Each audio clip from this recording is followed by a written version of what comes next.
여러분 안녕하십니까? 뉴스데스크 제주를 시작합니다.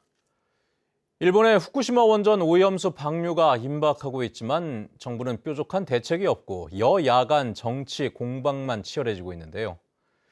제주도와 제주 지역의 국민의힘을 제외한 야당들도 대책회의를 열었는데 이 자리에서도 뚜렷한 대책은 나오지 않았습니다. 조인호 기자입니다. 후쿠시마 오염수 방류에 대응하자며 제주도와 제주 지역 6개 야당이 연석회의를 열었습니다.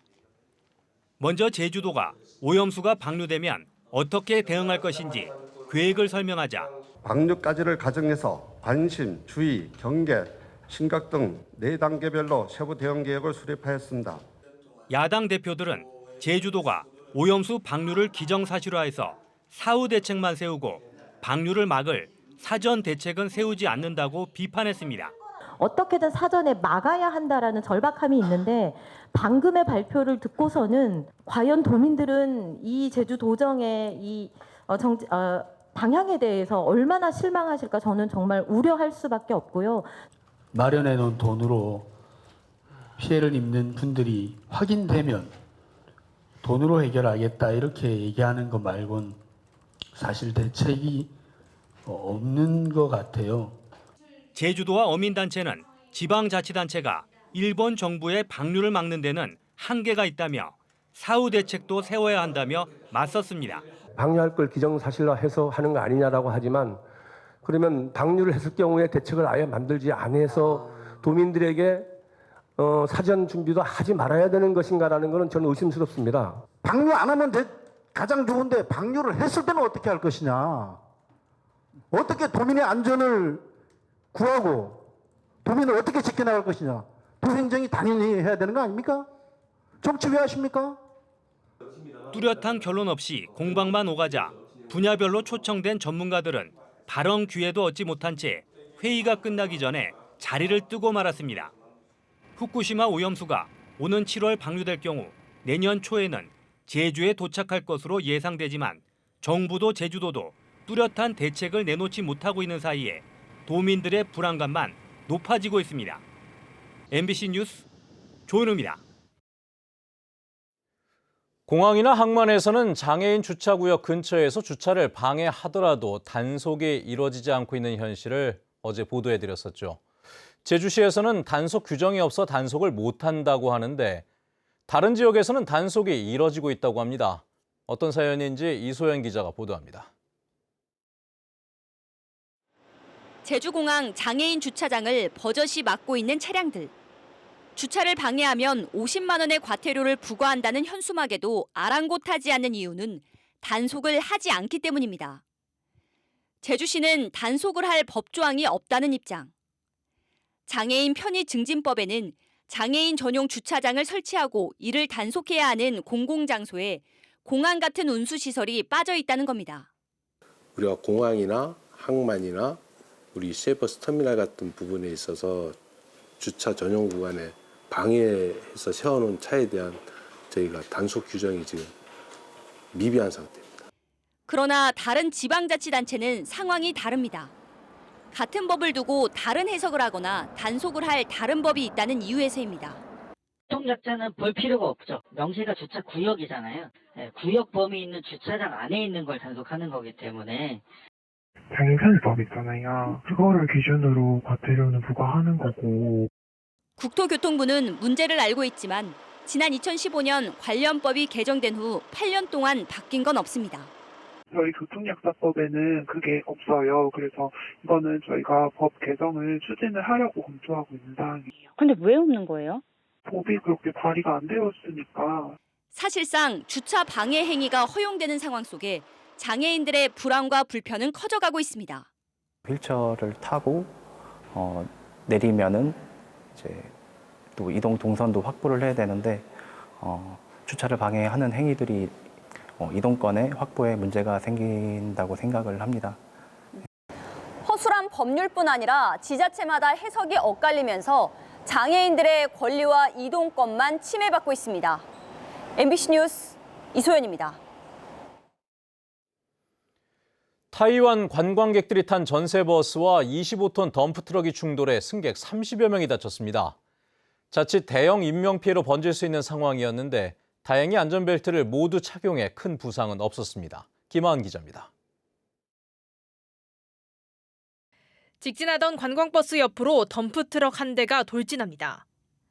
충돌 이후 트럭이 급회전하며 바닥에는 바퀴 자국이 선명하게 새겨집니다.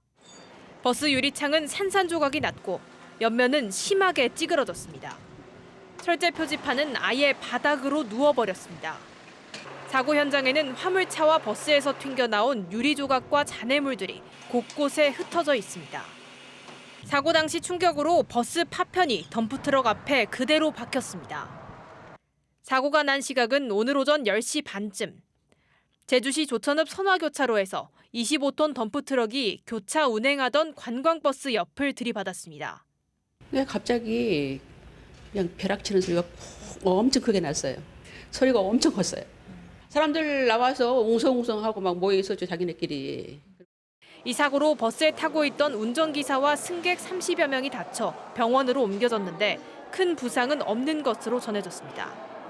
관광버스 기사분이 출발하기 전에 이제 승객들이 안전벨트를 착용했는지 확인하고 매도록 이렇게 했답니다. 안전벨트 착용한 것 때문에 큰 충격임에도 불구하고 피해가 이제 경상으로 끝날 수 있었습니다.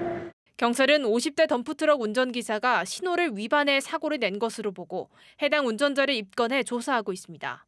MBC 뉴스 김하은입니다. 제주도와 도의회가 최근 심사 보류된 추경 예산안을 다시 협의하고 있습니다. 제주도 기획조정실과 도의회 예결특위는 쟁점이 됐던 송악산 사유지 매입 예산과 읍면동 예산 증액 문제 등을 협의하고 있지만 아직까지 합의점을 찾지는 못했고 내일까지 협의를 진행할 것으로 보입니다.